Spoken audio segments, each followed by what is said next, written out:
제22장.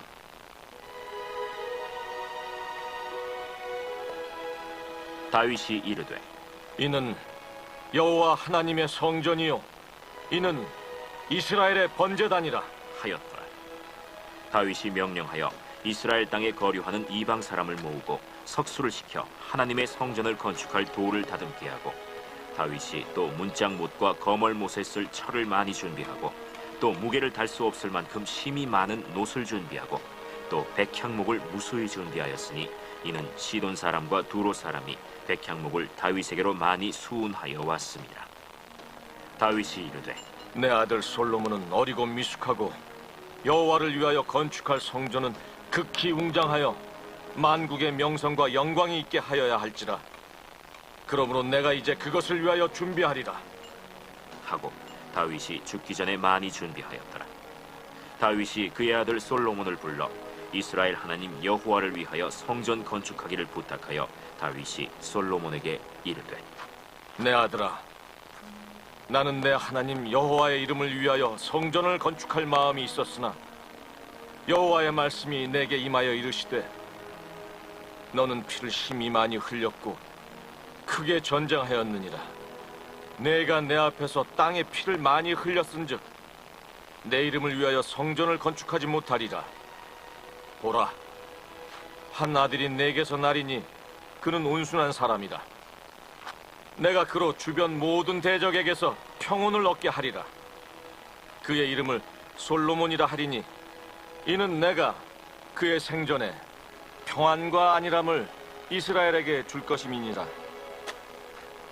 그가 내 이름을 위하여 성전을 건축할지라. 그는 내 아들이 되고 나는 그의 아버지가 되어 그 나라 왕위를 이스라엘 위에 굳게 세워 영원까지 이르게 하리라 하셨나니, 이제 내 아들아, 여호와께서 너와 함께 계시기를 원하며 내가 형통하여 여호와께서 내게 대하여 말씀하신 대로 내 하나님 여호와의 성전을 건축하며 여호와께서 내게 지혜와 총명을 주사 내게 이스라엘을 다스리게 하시고 내 하나님 여호와의 율법을 지키게 하시기를 더욱 원하노라. 그때 내가 만일 여호와께서 모세를 통하여 이스라엘에게 명령하신 모든 규례와 법도를 삼가 행하면 형통하리니 강하고 담대하여 두려워하지 말고 놀라지 말지어다. 내가 환난 중에 여호와의 성전을 위하여 금 10만 달란트와 은 100만 달란트와 놋과 철을 그 무게를 달 수 없을 만큼 심히 많이 준비하였고, 또 제목과 돌을 준비하였으나 너는 더할 것이며, 또 장인이 내게 많이 있나니 곧 석수와 목수와 온갖 일에 익숙한 모든 사람이니라. 금과 은과 놋과 철이 무수하니 너는 일어나 일하라. 여호와께서 너와 함께 계실지로다. 다윗이 또 이스라엘 모든 방백에게 명령하여 그의 아들 솔로몬을 도우라 하여 이르되 너희 하나님 여호와께서 너희와 함께 계시지 아니하시느냐?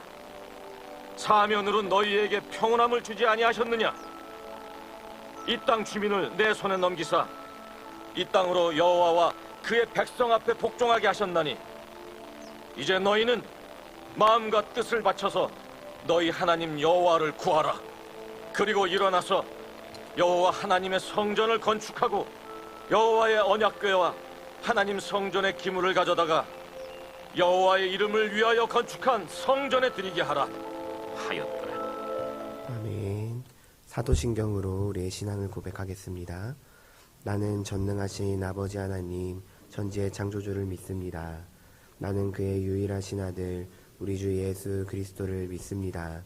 그는 성령으로 잉태되어 동정녀 마리아에게서 나시고 본디오 빌라도에게 고난을 받아 십자가에 못 박혀 죽으시고 장사된 지 사흘 만에 죽은 자 가운데서 다시 살아나셨으며 하늘에 오르시어 전능하신 아버지 하나님 우편에 앉아 계시다가 거기로부터 살아있는 자와 죽은 자를 심판하러 오십니다.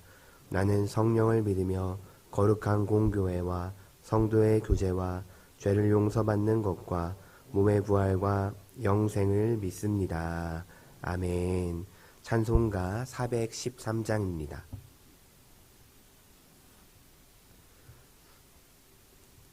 찬송가 413장 내 평생에 가는 길 함께 찬송하도록 하시겠습니다.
오늘 우리에게 주시는 하나님의 말씀은 사사기 6장 22절에서 24절까지의 말씀입니다. 구약성경 사사기 6장 22절부터 24절까지의 말씀입니다. 한 목소리로 합독하도록 하겠습니다. 기드온이 그가 여호와의 사자인 줄을 알고 이르되 슬프도소이다. 주 여호와여, 내가 여호와의 사자를 대면하여 보았나이다 하니 여호와께서 그에게 이르시되 너는 안심하라. 두려워하지 말라. 죽지 아니하리라 하시니라.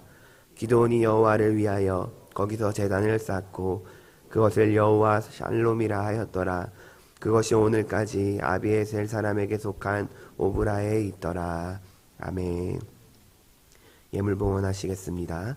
감사헌금 양은용 권사님, 감사헌금 무명으로 드리셨습니다.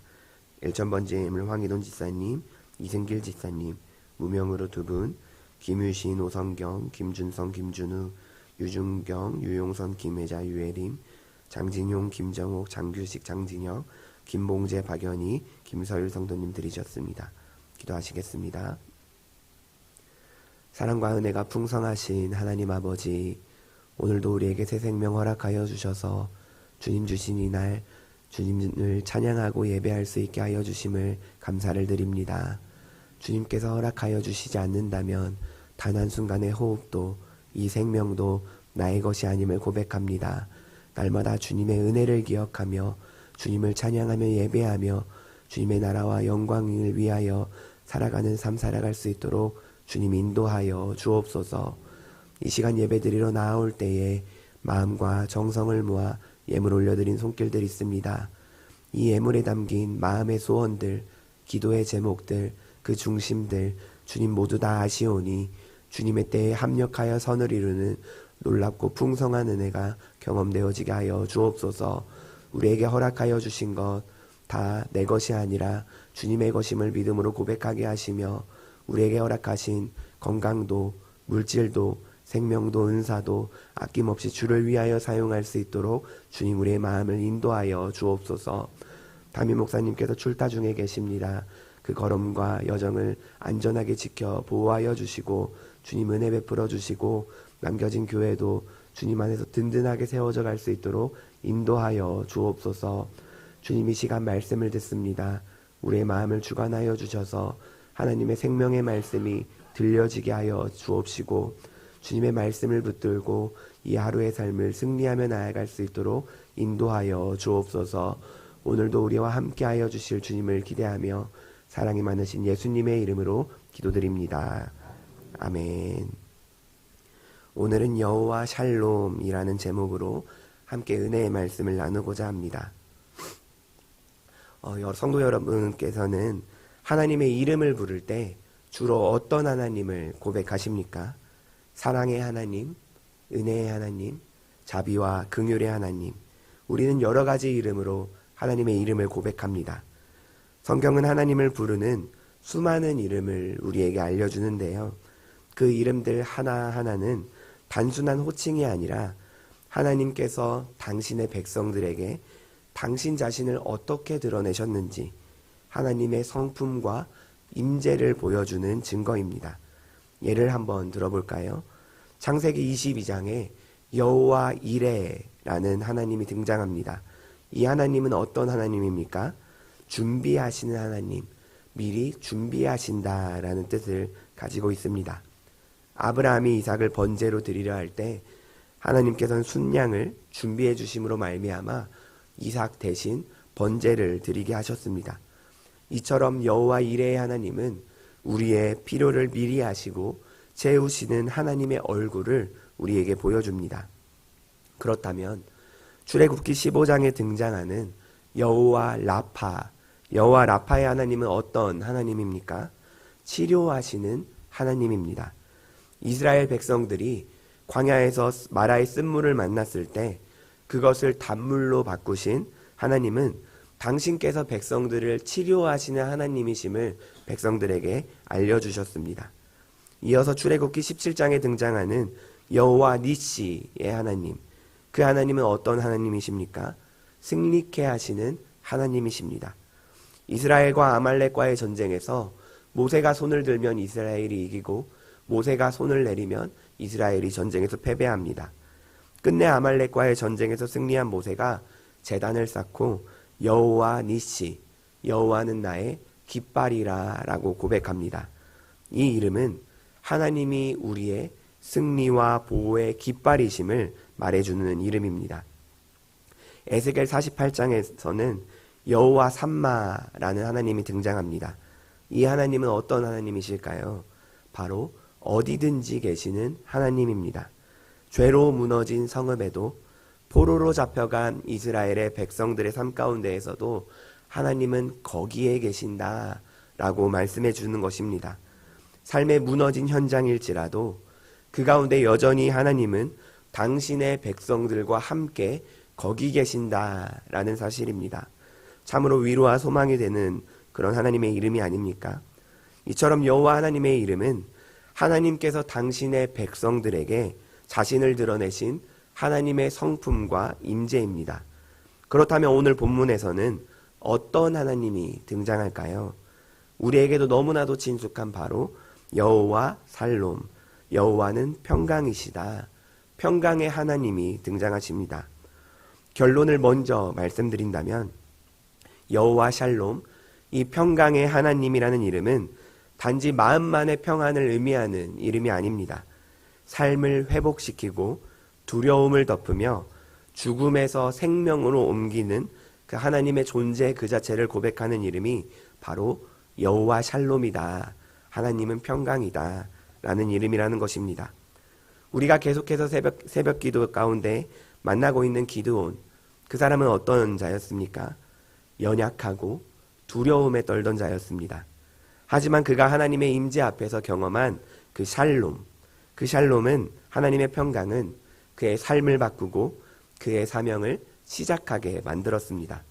오늘 우리도 이 아침에 기드온의 이야기를 통해 그 평강의 하나님이 만나지는 그런 역사가 있기를 소망합니다. 22절 말씀을 다시 한번 같이 읽어보도록 하겠습니다. 읽겠습니다. 기드온이 그가 여호와의 사자인 줄을 알고 이르되 슬프도소이다. 주 여호와여, 내가 여호와의 사자를 대면하여 보았나이다 하니. 아멘. 기드온은 여호와의 사자와 대화를 나눈 후 그가 단순한 방문객이 아니라 여호와의 사자, 즉 하나님께서 보내신 존재임을 깨달으며 즉시 이렇게 외치는 것입니다. 슬프도소이다. 주 여호와여, 내가 여호와의 사자를 대면하여 보았나이다. 원어로 살펴보면 이는 공포, 탄식, 절망이 뒤섞인 감탄사입니다. 왜 기드온은 이런 반응을 보인 것일까요? 이유는 구약의 신앙관과 관련이 깊습니다. 고대 이스라엘 사람들은 죄인이 거룩하신 하나님을 대면한다면 어떻게 된다고 생각했습니까? 죽는다고 생각했습니다. 이사야 선지자도 하나님의 임재를 경험했을 때 화로다, 나여 망하게 되었도다. 나는 입술이 부정한 사람이요, 내가 만군의 여호와를 보았음이라 라고 고백하지 않았습니까? 기드온도 마찬가지였습니다. 그는 스스로를 연약하고 부정한 자라고 여기고 있었기 때문에 하나님을 대면한 것이 자신에게 사망을 초래할 수 있음을 깨닫고 두려워진 것입니다. 그런데 이러한 반응이 단순히 구약시대를 살아갔던 사람들만의 반응일까요? 아닙니다. 누구나 하나님의 임재를 진실로 경험하게 되면 사람은 자연스럽게 자신의 죄와 한계, 연약함을 직면할 수밖에 없게 됩니다. 왜냐하면 하나님의 거룩하심은 우리의 내면 깊은 곳까지 비추어 감추었던 죄와 위선을 드러내며 우리 자신이 죄로 인해 죽을 수밖에 없는 존재임을 깨닫게 하기 때문입니다. 그렇게 하나님의 임재가 경험되어진다면 그 앞에 선 우리는 두려움과 떨림으로 반응할 수밖에 없습니다. 하지만 놀라운 것은 그 두려움이 파멸로 끝나지 않는다는 사실입니다. 하나님의 임재는 심판을 위한 것이 아니라 우리를 회복하고 정결하게 하며 다시 세우기 위한 은혜의 시작이기 때문입니다. 기드온이 그러했고 이사야가 그러했습니다. 또한 주여 나를 떠나소서 나는 죄인이로소이다 라고 고백했던 베드로도 그러했습니다. 하나님의 임재를 경험하고 나의 죄를 깨달아 두려움이 찾아온다면 그것은 심판이 아니라 하나님의 은혜가 가까이 왔다는 증거임을 기억하는 저와 여러분들이 되기를 간절히 소망합니다. 하나님의 임재 앞에서 두려움에 빠진 기드온은 죽음을 예상했지만 하나님은 죽음을 선언하지 않으시고 샬롬, 곧 평강을 약속해 주십니다. 23절 말씀을 한번 읽어볼까요? 함께 읽겠습니다. 여호와께서 그에게 이르시되 너는 안심하라, 두려워하지 말라, 죽지 아니하리라 하시니라. 아멘.